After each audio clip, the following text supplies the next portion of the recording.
How's it hanging, dudes? My name is Sean, and welcome back to another Jurassic World Evolution video.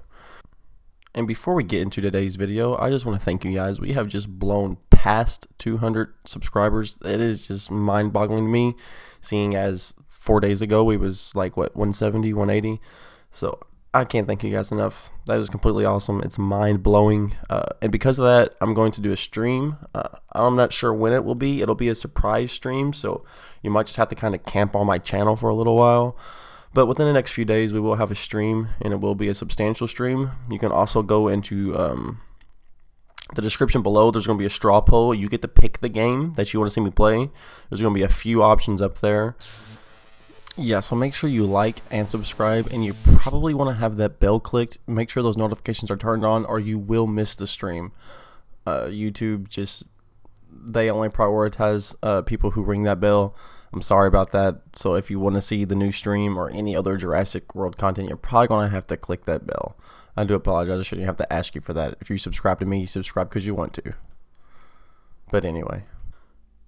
So yeah, go ahead and hop in the description. Go ahead and hit me a vote before we hop on in here. And, we'll get that stream going, and I hope I see you there. Okay, so let's just go ahead and jump right into it. Today's video, as you can tell, is all about terraforming. What is the extent of terraforming? What does it mean to terraform in Jurassic World Evolution? And how is it different from JPOG, Jurassic Park Operation Genesis? So there's an interview that you can see on the Game Informer's channel. I have a small snippet here. So playing the game a little bit, I enjoyed it, and I was just trying to wrap my mind around like how structured is this thing going to be? How much freedom are you allowing players? Like it was I guess strange to have like a sim and then have like mission objectives in the lower right. Is that throughout the entire game? Can you talk about that balance of player freedom? There's a bit of a silly thing going on in the office at the moment where using the terraforming to build ramps. So you don't have to go through the gates, you just jump over the fence. So you take a Jeep and just fly over the gate and just land on a dinosaur? But I think there's going to be quite a bit more freedom with terraforming than what people think. I know everybody's been discussing sandboxes and if there's going to be sandboxes and at what extent will there be a sandbox. Well, if the terraforming is any indication, there will be some sort of limited sandbox. But the possibilities of terraforming, to me, are just insane. Like the developer, Michael Brooks, the director, I think he is, talks about how when he plays the game, to go and trank the dinosaurs that get out or that you have to move to a different pin, instead of hopping in the helicopter each time and trying to aim and do all that stuff, he'll terraform a ramp up to the fence, to the top of the fence, hop in his Jeep, and ramp the terraformed space that he had just built as a ramp up to the fence, launch into the dinosaur's cage, and go chase him with the Jeep just to trank him. So that's an example of the, I guess, freedom of terraforming. But what if it goes deeper than that? What happens if, there's a storm or something like that and a fence gets wrecked, or a dinosaur big enough destroys a fence that hasn't been upgraded, and he gets out and he's rocking around all of your park guests, right? Well, what if you could take the terraforming tool, take the brush size down a little bit, and just terraform a little ring around that dinosaur and contain him, right? Just build up a little piece of land all the way around him, containing where he can't go out, almost like his own fence. And I wonder if you could do that. Like, is there a way where you can build mini mountains as a fence instead of a regular fence and make the slope so steep they can't walk up it? Then you can have like little bitty viewing areas on top of these little mountains, and people can walk around the rim and see the dinosaurs in the bottom. Like, at what extent can you stop terraforming, or will it prevent you from terraforming, right? I mean, and if you have that little bowl of terraformed earth with a dinosaur stuck in the middle of it, will the rain fill it up with water? Like, I don't think so. That's a little bit of a stretch, but all these things are questions, and I'm having fun poking around it. Are you guys interested in a more sandbox, completely freeform approach for some players? So obviously that's something that's been popular on previous games. Yeah. So it is something that we're looking into, but we're just talking about the career part of the game. But you guys are hip. You know what players want. Well, players want many things. Yeah, they do. The terraforming in large is going to have, a big big part in this game, especially making your park unique from everybody else's. Now, we've seen brushes, we've seen tree brushes and all this other stuff. Now, will there be an option for individual plants? Will you have individual paleo plants that's been extinct or that we know of that you can individually plop down for that extra bit of detail? I don't know. We haven't really seen much of that.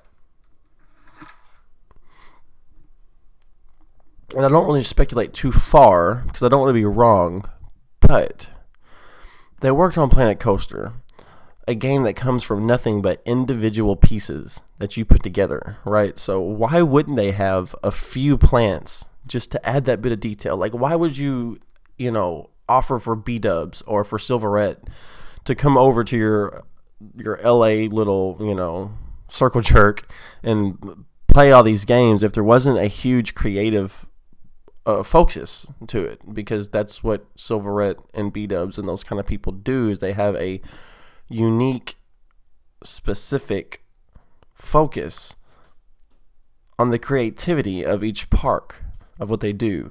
So it kind of boggles my mind why, they might have these limitations, but at the same time, the freedom seems there, so I don't want to knock them too bad.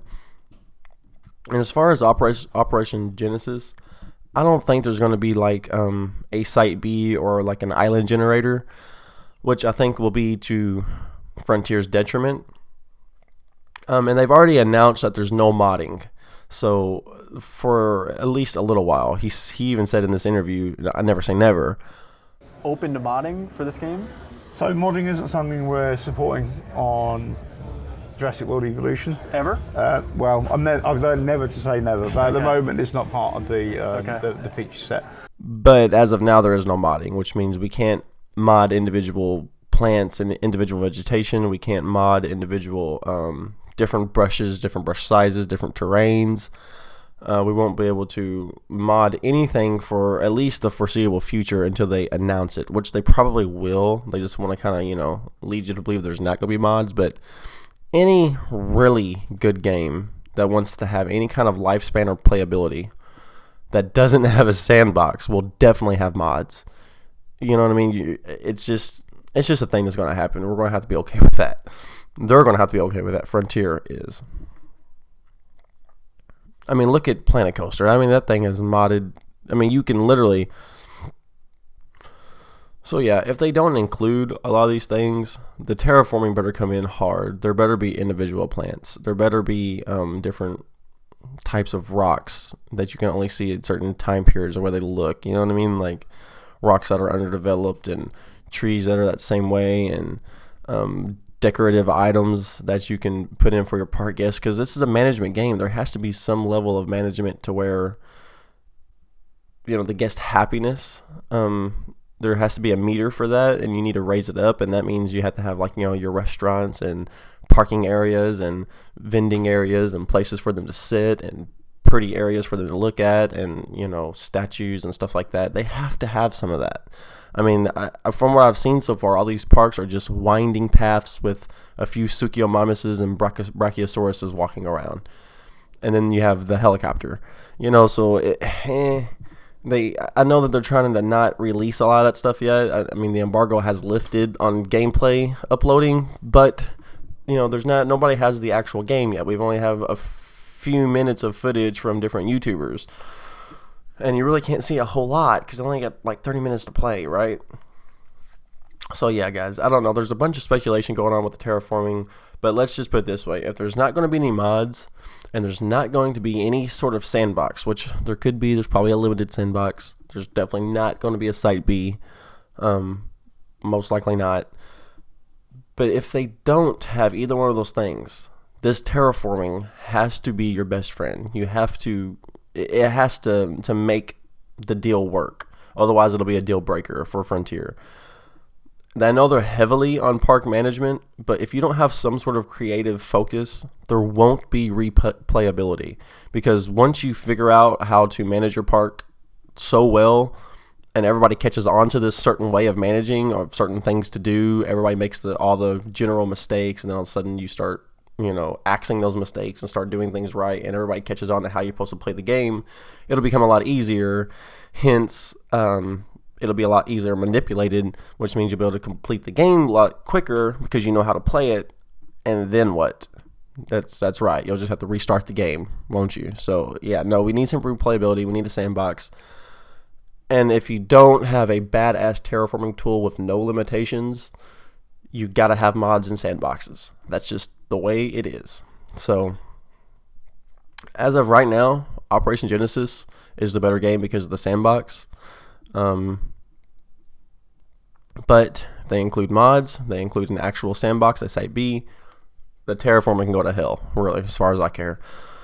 But the terraforming is here. It's here to stay. And so far, it seems like there is no limitations to what you can do. So far. You know what I mean? So far. We haven't really, there's not much out there yet. So just speculation. Anyways, that's all I have for this video today, guys. I hope I see you in the stream here in a couple of days. I hope you go and vote for what game you want to see me play. I appreciate you guys like always, and I'll see you in the next one.